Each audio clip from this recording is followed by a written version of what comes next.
have told all our members in Kerio Valley, all teachers from Monday, the teachers are not going to go to school until the security of the place is taken care of.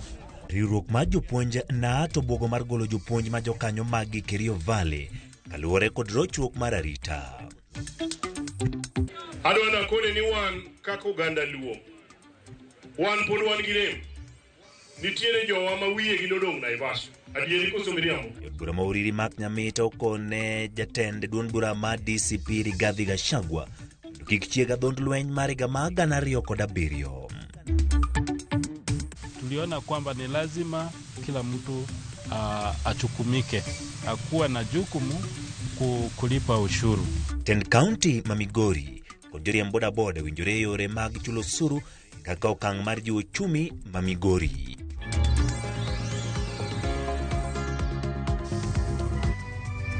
Machiegni nyakoromo gi chenro mar migago iboyudo weche manyien mago monon modo moluweyo makare nyinga Ochieng Emmanuel Kawachako. Riwruok mar jopuonj ma NAT lando ni gidigolo jopuonj manie bor riwruogno matie gwenge ma Kerio Valley wera ni onge arita makare ka gilose kaunti ma Busia kinde romo mar gikoni chakre wuok tich ma tarik 26. Jopuonj ok biro donjo e skunde gwenge ma Kerio Valley nyaka chop piny owacho ketnegi yanga ni ngimagi biro bedo makare kinde ma gidhi e tich. Kinde mosekalo arita ok osebedo makare ahinya. It's painful that actually we have lost priests. And we as unions, the way my boss has spoken, kwamba we are not going to allow our teachers to be in areas that are having insecurity. We are pleading the government to step in and make sure that we provide actually tough security conditions in those given zones. Because once a teacher is not safe, he cannot be able to deliver.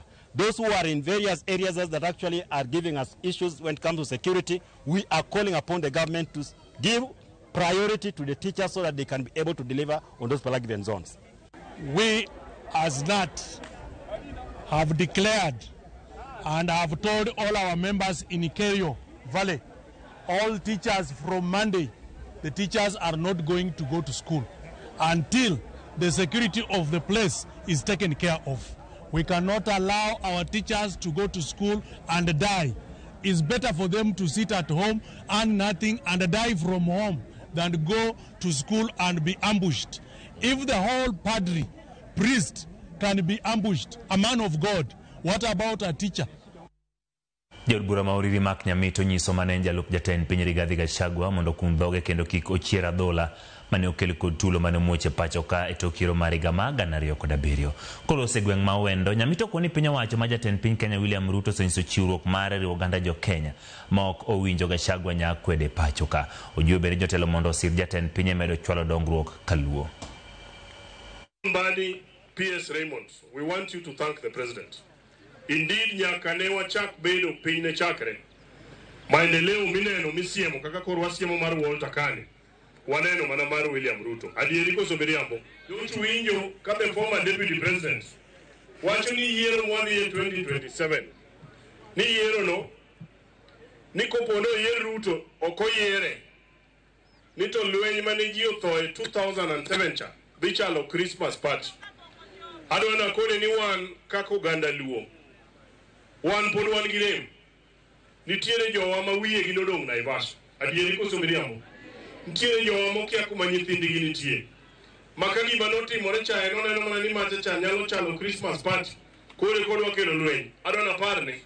Sirikal ni mokelo wa together mondo koro ji oti maber. Mondo ji oriwre. Mondo wawere gi wach marakwede. Riwruok mar Laktar Raymond Omolo Foundation okale bari riwruogno mamiyo rowere sir Youth Transition Initiative otimo romo kod riwruok mokelo kanyakla rowere matimo pur mar niang' e alwora ma Chemelil kaka yor bero ngimagi. Kan loso gi jofwambo, director mochung'ne rawere riwruog Raymond Omolo jiwo jomatindo mondo bed gi chenro mong'ith mag kungo gino malero ni biro konyogi kinde mabiro kendo miyo gi thuolo mar kawo hola kowuok kuom piny owacho kaachiel gi bengi ma ji giwegi. Romo ne biro e kinde machuok tok jagoro mong'ere migawo mar rito Raymond Omolo ne bedo gi romo gi rowere 35 mawuok e wards duto e kaunti ma Kisumu. So kanise sebo 1015 hawa sa 14. Gima mobiro timo kama empowerment ma waneno ka sirikal Dr. William Samoei Ruto osebedo ka timo kuonde mopogore e Kenya waka. Kidhi North Eastern, kidhi Central West osebedo ka gitimo. To kendo wan ka e bwo kendo lo Dr. Raymond Omolo ma NPS Bungirore e Ministry mar Interior. Ma program mosebedo ka watime e wards mopogore na wasetime Homa Bay, sani watime Kisumu kendo bro dhi watime Siaya to gi Migori. Gima watemo timo en konyo jowa kendo watemo jiwogi kokalo e yo mar ohala ka wadhi wamanyo negi grants, wamanyo negi capital boost nikech jowa mang'eny timo ohala, obed en ohal pur, obed en mar puro niang' kata obed mar pidho rech gi gik makamago, tiyudo ni kinde ka kinde gionge capital ma ginyalo timo godo ohandgino. So this program en mar loko mano mondo mi wamigi access to finances, wabinde ka nitiere grants mwanyalo golo from national government, wakaw wakelnegi mondo gimedruok kendo gitim godo dongruok. Koro wan kaka youth transition wakelo lokruok ne rowere kuom miyo gi jiwruok to gikelo negi empowerment, to ok wami ng'ata ng'ata, wamiyo rowere moriwore manie group manyalo timo activity makelo negi dongruok. Koro we encourage youth mondo bede riwruok mondo giyud pesa ni koa e sirikal kata lwedo jok manyalo sponsor gi mondo gidongre kimaisha, mondo giriwre e paro magigo mbaka kaka ginyalo yiero be future leaders gi mabeyo. Koro ka luwre gi program mar agenda mar president mar president Dr. William Ruto mar bottom up economic transformation agenda, emomiyo wan kae moloyo duto te mondo wane ni bita agenda ochopone jok manie gweng', especially rowere. Jatend piny Kenya William Ruto yuore kanisa mar AIC kadak ma Kibra Nairobi ni alam. Jatend piny mabende otin kod jotelo mopogore yuore lamo kinde ma gimedo jiwo achiel mar oganda kaka yone ni dongruok ochopo e gwenge ma Thurka. Kadak ma Kibra na achiel kuom kuonde ma piny owacho gere udi ma nengogi ogonyore. Wawinja ni kaka chenro dhi nyime gi lakseche ka sani maloso en Governor County ma Nairobi Johnson Sakaja. It is land on Cabernet Gardens. Hiyo shamba ilikuwa inatumiwa na kura during the construction of the Kungu Karumba Road ambayo inatushikanisha na Lang'ata. Please, if you direct that we get that land, we will build a fire station there, right there. We shall build a fire station. It is not a lot of money. I have just completed a fire station in Gikomba, ambapo Gikomba kuna kuwa na moto. It has only cost 59 million. Mwisho wa hii mwezi tunaenda kufungua the new fire station in Gikomba inside the market. If you just give me that land, I will build the station. So at magari zikae hapo. For some time gari zimekuwa zinakaa kwa DC, lakini sasa watu union wakauliza vijana wanakaa out, in the cold the whole night. So they were withdrawn and taken to the my sub-county office. What is sustainable is if you give me that land and I will build that fire station. It will not take 3-4 months and we'll be able to do it there. Ili watu wa Kibra tuache kuhangaika namna hiyo, lakini poleni sana. I'm just begging your excellency, tukimaliza hapa tuende tuwapatie pole. If they see you, roho zao zitapoa hata kidogo. Just seeing you, I know you cannot go to every fire, but because you're here today, let us go and give them some hope and encouragement. Bills zote za hospitali nimesimamia, and we will waive all the bills for the hospitals. We will waive. Wale wako Kenyatta tutawalipia. Mochari hawataulizwa kitu chochote. Tuwasimamie hadi mazishi, hadi the transport, hadi coffins, and help us rebuild as your waziri has said that he is going to do. Tunakushukuru sana kwa sababu kila saa rais anakuja Nairobi tunapata baraka. Kila wakati akija Nairobi tunapata baraka.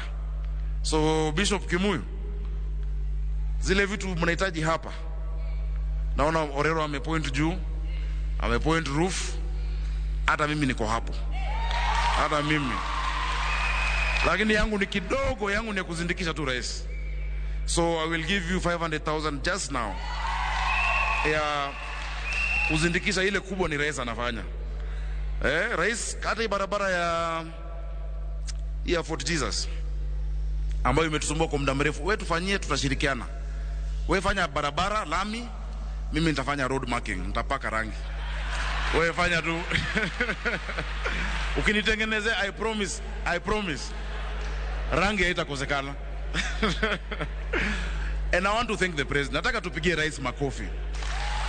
Kwa sababu tumekaa naye mikutano 4-5. Because Nairobi is very complex. Niko na 17 constituencies.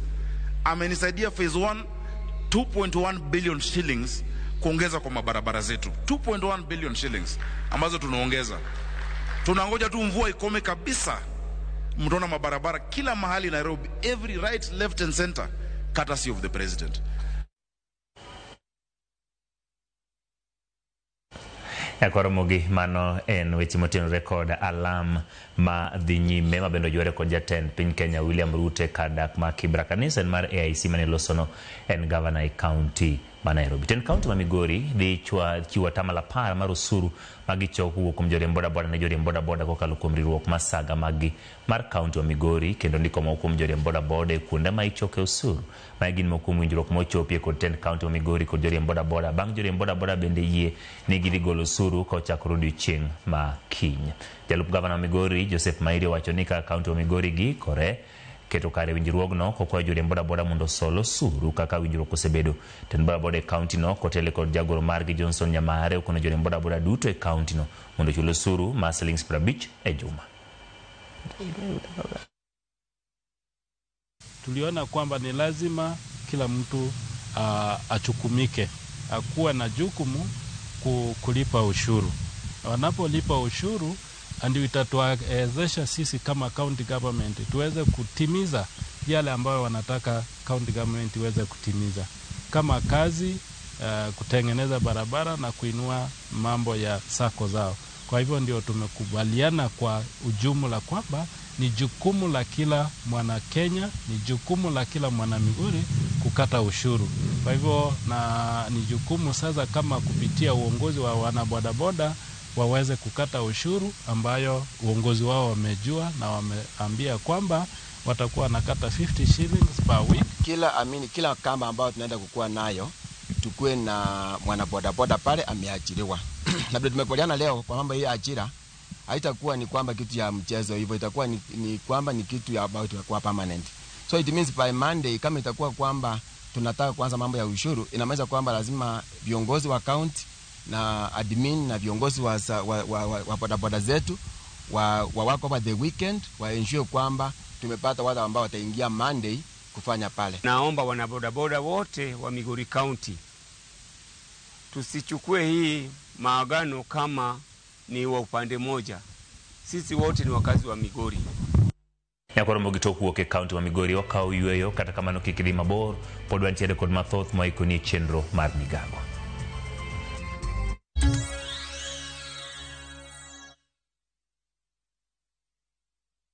Discover faith, history, and culture with View Travel's Uganda Martyrs Journey from 1st to 4th June 2025. A journey of learning, reflection, and spiritual enrichment. Walk the Martyrs Trail, visit sacred cathedrals, experience Pilgrim Day at Namugongo Shrine, and explore vibrant Kampala. Starting from $925 per person sharing, tailored just for you. With View Travel, pilgrimage yako iko sorted. Book now and lipa pole pole. Visit viewtravel.com or call and WhatsApp 0703 254 254. View Travel. Dream, explore, discover.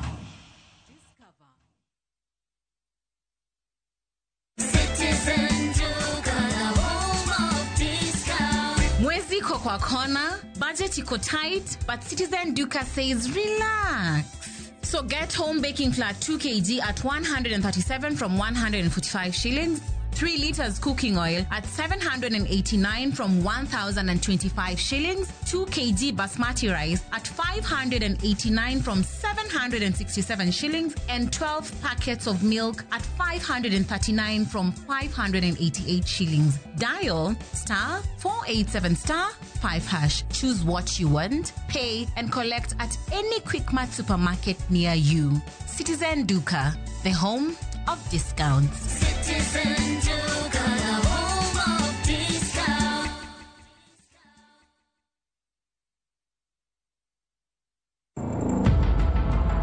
E piny mahera kod pesa ok winjre. Gimimanyono imanye kama chielo. Joot achiel chiegni pogore. Miyo mohero mwandu moloyo hera. Sani ng'ama onge pesa itimo nade? Nyare maduong' ne olale chandruokne kod manyo hera madieri. Ok adwar pesa ne, adich gi hera. Awinji nyathina. Mano kende. Rawera manie hera. Baba anto ka ok vero. To wuon mare noneno hinyruok mani nyime. Kaduogo kama yudi dalaka. Ibro neno giwa. Miriambo, hera, makruok gi ng'ato. Ne en Mula e Winam Cinema, Jumapil, saa 2 kod saa 4 otieno. Kik bai.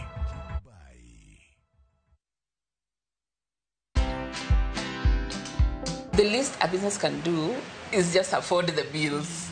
Whether it makes profit or not, that is something you will do later with the marketing and whatever. But I can assure you it's able to service your employees in terms of payroll and the rent at least and utilities and whatever. Most CEOs or most business owners don't pay themselves. So even me, I'm on a salary. I wait for end month like everybody else. Like everybody else. I'm like, telling you, what date is today? Because at the end of the day, when you don't do that, then you will never separate money for yourself and money for the business. They will always be intertwining. So watch this story and more. Download the Citizen Digital app or visit www.citizendigital.com and find the Citizen Originals portal. Kenya's #1 app, Citizen Digital.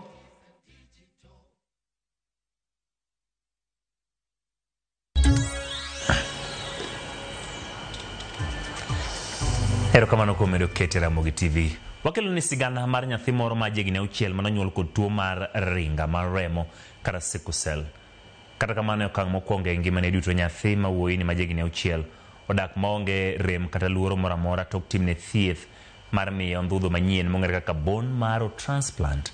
Simfros Okinda ne yudo thuolo mar loso kod anyuola mar Charles Darwin kendo leronwa safar ma yudo ndhudho manyien kod thieth mar tuo ringa mar remo.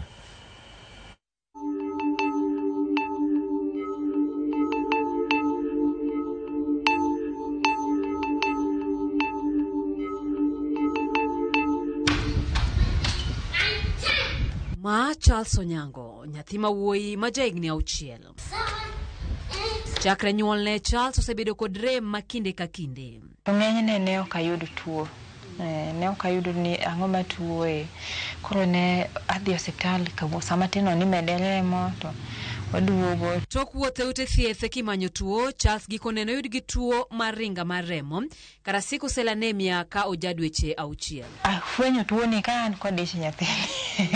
Koro this jani kapoda apek kendo madhi akonyora. Adak kod osiptal ndalogo gi nyathino kendo kose ka koro asenyuole kendo koro en wuoth. Otin tisewe chien kanyo iringe dhi mbele iduogo. Kara tok yud gima ne chando Charles bedo ne matuo ne okodok chien. Gima koro ne medo chuny min gi luoro. Joint crisis ne bedo mang'eny. Remo mang'eny ne tin ga kane wadhi ahinya to remo ne en 6. Chiema ne rembo level HB ngoni HB levels no dhi malanya ne kod 6.8 koro ng'eny ne tin ga koro medo remo saka sa bende nakone nentie iyo kanitiere kode weche ne moko kidwa medo iwacho ni numerous blood transfusions nitiere kode repercussions e dend ng'ato unacho ni remo be koro wasemedo ndi aneno ka ng'ama budho kode kata mane whatever age nyalo kelo conditions mana wachogo kata mana Nyasaye nyalo kawe. Sandruok mar Charles kod jotuo mamoko nomiyo anyuola mare ochako manyo yore mag yudo kony mochwere ne wuodgi. Kanyo ema ne giwinje wach ewi thieth mar ondhudho. Koro nitie colleagues ng'ene kata friends ma wacho ni agino ang'e tawinjo norach. Awinjo na koro nitie joma ne discourage to jomoko bende ne encourage ni tema. Magi gik manomiyo chuny Liliano bedo matek ne chomo thieth ma kamano. Paro kata kamano nolokre tok Charles tuore matek kabisa. Naneno ka samoro gini nyalo kata chwado ng'ato kod stroke. Gini timo ng'ato nade. Gik mokano koro neno ka nitiere like gik moko matuch onyalo kelo ng'ato bed kata kod disability moro. Chieng' moro achiel tuo no goye matek kabisa makana ha kod hospital to mitowito ngimane. Koro kana apenjora ni to nyathini koro to mae to kawuono to nodhi adie to Nyasaye owe. To pod nyisa ni katimo gini to dhi lalo ngima. Lalo ngima ni lalo ngima. We walale e yor menyo e yor manyo ngima. Gikanyo safar mar manyo thieth India nochakore ne anyuola ni kendo tok loso kod jolony. Lilian nodhi pimo nyithinde mar yudo ndhudho ne Charles. Wan kod nyithindo 4, achiel kuom gi tuo. Koro nadwa na pim gi te mondo awuog gi the best. Kata ka dina kuongo gi mokwongo to golo na full match dine okatemo machielo, lakini kaka namedo temo full match ne onge. Mane an go gigeno mogik ne akingo me chunya no kita ni ene magombo ni mondo wadhi kode. Ene mano miya marach mogik. To wadgi jowetene to nogolo half match mar 6/12. Koro kinano kanyo maber to ne okwanyalo yudo full match. We type those the recipient and the donor. Wapimo ji ariyogo mar neno ka bende kido mar ondhudho mar gichalre. Ka ok gichalre chutho to ginyalo chalore nus. Kidieny margi mar chalruok biro konyowa e yiero kit thieth ma wamiyo jatuo. Ne ondhudho machalre chutho gi mar jatuo, chenro mar thieth timore mayot. To ka en nus, to jatuo nyalo yudo midhiero moko mikelo kod del matamore rwako ondhudho manyien. We'll anticipate a few more side effects, for example, infections, graft versus host disease, graft rejection. Safar mar dhi e boma maduong' e piny India, New Delhi, e od thieth mar Mark Super Speciality Hospital, nodhi kare kendo Charles nochako thieth mare. Nitie gimoro miluongo ni mask miloso ne chien 3 days before, to it should take the shape of the body. Ma omiyo chieng' ma koro itimo this direct therapy kiko chap kik bede chap no mondo it be effective. Koro chieng' mane loso block ne radiologist no biro pi mana kaka gini chalo pi mana kaka gini chalo mapenja ni to dongi gini nyalo affect nyathini ya mukuru udwa nego mana cells started. How about the brain, how about the sperm or any other organs, dongi gigi affect. Once we harvest the stem cells, tok yudo ondhudho manyien kowuok kuom jatuo ondhudho, waluoko dend jatuo ka watiyo kod thieth manego cells duto kata nyinyo mag del mong'ere kaka chemotherapy. Ma dhi nego cells duto mangima e dend jatuo, kaeto waketo ne ondhudho manyien cha. Chango nyalo kawo ndalo 14 kata 15, kata kamano onyalo kata dhi nyaka ndalo 30. Around 14-15 days, but can go up to 30 days. Kuom hawi maber, thieth mar Charles nodhi maber, kopogore kod midekre matindo ka kod kacha, ma laktar kara kamano nolero ni ne nyalo betie. Pro nentiere kaka wachono liet, CMV matin, kod iya no chande matin, to ne gin side effects mag thieth, mane gi nyalo juko sama ber. Higni ariyo tok yudo thieth mar ondhudho, Charles ngima kasiling. Lwakti notimore maber, tuo norumo, to nyathi bende king'iyo ngimane en healthy, otugo, dende omedore maber. Wang'e moro mane yelo cha tinde you cannot easily tell. Kendo amor ka wacho ni ene mano obet nyathi maber mogik e klas gi, tam mano kalo. Gima nolokore nikech paro mang'eny mane an godiere jicha nanyalo paro yani seche pachi iketa kare kuom nyathi kech ikeni kuma intie ang'o matime kech gicha tuo ni boka from nowhere, this minute obet, next minute koro ikeni kuma intie chalo nade. Mor mar Charles en mana lek ne jotuo mathoth mag ringa mar remo. Jotuo mathoth mag sickle cell kali achiedh nade mathoth kaluwore kod nengo thieth mong'awore. Lilian lero ni notiyo kod shillings milion 11 gi wiye. Igo ni 6.5 manubech transplant. Many hospital kende tingeni kata nitie dak, nitie gik mamoko, nitie wuoth, nitie gik makamago. Ineno. Koro king'iyo maber tineno ni it needs money. Okuma mar thieth ma by then niluongo kod NHIF. Sana ng'ini iluongo ni SHA. Koro dirego ne en kod niluongo ni NHIF. To bedo ni an kod medical cover. Yani NHIF no cover na comprehensively. Chulo na 10.6 million. To modong to na medo. Nivedita en laktar mar remo e od thieth mar Mark Super Speciality Hospital mantiere India. They depend upon the type of donor. Nengo mar thieth diluwore kod jachiwo ndhudho ma wayudo kod gik mamoko, kamoting'o poni jatuo dwaro thieth mamoko motelo ne yudo ndhudho manyien. Mak mana ka nyaka chiw nengo to en gimoro e kind shillings milion 4 nyaka milion 6 gi nus pesa ma Kenya. $50,000 is what we generally, we give the estimate for. Nonro yango ni nyithindo 4,000 inyuolo inyuolo gi tuo ringa mar remo e pacho ka higa ka higa. Kuom kwan ni, nyithindo 21 kuom 100 e kaunti ma Kisumu inyuolo kod kido mar sickle cell. Gie sani e pacho ka mana od thieth ma Nairobi West ema ni kod nyalo mar timo thieth mar ondhudho. Elvis Ochieng en achiel kuom jotuo mathoth modak kod tuo sickle cell e pacho ka kendo kale rem mapek pile ka pile. Tuo ni naluore nikech lit ma na winjo e denda, yani lit ma na winjo e choka, yani en lit ma ngato ngama ngima, yani ngama ngima oknya vumilia. Chieng mana romo igni 10 kanyo ema na ng'eyo kaka anya deal gi situation mar sickle cell. Gie thuolo ne Elvis dende oseng'iye yedhe duto mag rem mateko gi ni malo kendo dong mana tiyo kod yath mar methadone. Sani koro kanya tiyo morphine kata ko tiyo go ok nya tiyo e denda. Methadone ema koro painkiller na. Ka dhi hospital samoro crisis ogoya ta dhi gi sami medaremo kata crisis gimia painkiller miluongo ni Ketes. Ketes ok en opioid, but ka gidwa miya opioid kata morphine adagi. En kichana ng'eyo ka gimiya ka anuoyo gi methadone dhi bedo overdose to kata kamano ok obi tiyo kendo. Ne wadoro ng'eyo ponono ni Elvis osewinjo e wi thieth mar ringa mar remo kata sickle cell.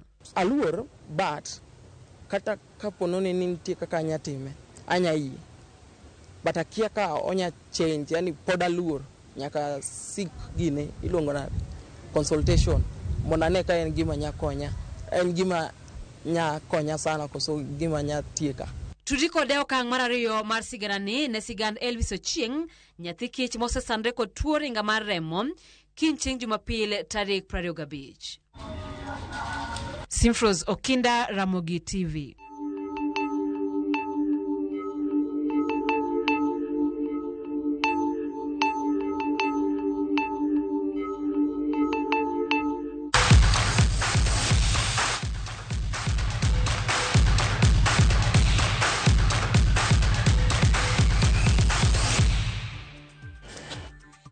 Balma skunde mag primar ma jigiwegi mano piemo bagi skund primar ma education center di nyime piemo kelo kanyakla jogo abal 600 ma piemo kidienje ma oktin ne 2000. Tevin Waweru ma wuok Moi ne oloyo kidienje mar Front Host School ma bende noloyo kotieko gi dakika achiel sekonds 13 kidienje ma nyiri Amanda Wangari ma jigni 13 mar Moi Kabarak noloyo mita 100 gi dakika achiel sekonds 49 kocha kod jogo mabago piemo jonyuol mondo yiene nyithindo donje piem makamaka giwacho ni en gima ber no ka nyithindo piem e kidienje mopogore opogore.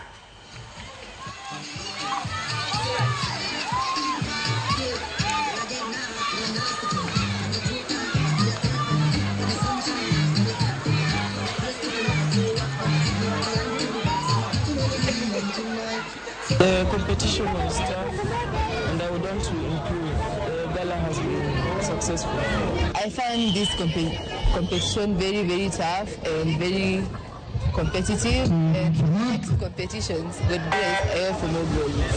And I encourage parents out there who have children who are differently abled, we call them neurodiverse children, to come participate for this event. They expose their children, they get to learn from the community, and they take part from the community. HIPSA has been very good to us, especially coaches, in terms of exposing our learners and showcasing our talents to in our learners. We also want to thank Genesis Sports for being our sponsor, and we are here to compete and win.